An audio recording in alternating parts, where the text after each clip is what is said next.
সঙ্গে রয়েছেন doctor Rajib Agarwal, infertility বিশেষজ্ঞ। আপনাকে স্বাগত জানাই আমাদের অনুষ্ঠানে।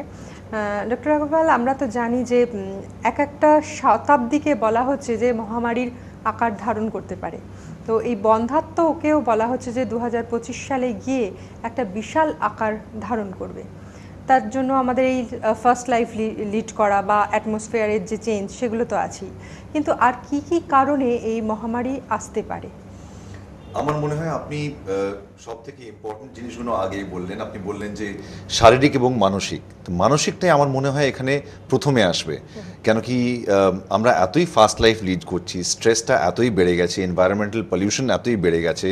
স্বামী স্ত্রী অনেক সময় এমন লাইফ লিড করে যে সঙ্গে থাকতেই পারেন না। মানে হয়তো হাজব্যান্ড ডে শিফটে কাজ করেন, ওয়াইফ নাইট শিফটে কাজ করেন, এমন একটা অবস্থা দাঁড়িয়ে গেছে।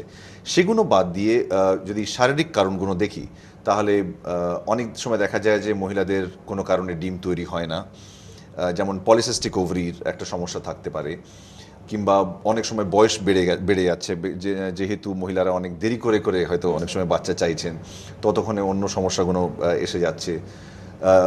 কিংবা অনেক সময় এন্ডোমেট্রিওসিস বলে একটা সমস্যা, যেখানে ছোট সিস্ট ওভারিতে তৈরি হয়ে যায়, কিংবা যে কোনো ছোট ইনফেকশনের জন্য একটা কি দুটো টিউব যদি ব্লক হয়ে যায়, তাহলে কিন্তু বাচ্চা হতে সমস্যা হতে পারে। পুরুষদের তরফ থেকে অনেক সময় শুক্রাণুর সংখ্যা কমে যাচ্ছে, কিংবা তার কোয়ালিটি কমে যাচ্ছে, কিংবা বলতে পারি অনেক সময় শুক্রাণু পাওয়াই যাচ্ছে না। সেই সব কারণে অনেক সময় বাচ্চা আসতে অসুবিধা হচ্ছে। এই সব মিলিয়ে এমন একটা পরিবেশ সৃষ্টি করছে যেখানে অবভিয়াসলি ইনফার্টিলিটির সমস্যাটা দিনে দিনে বেড়ে চলে যাচ্ছে। তো এটা তো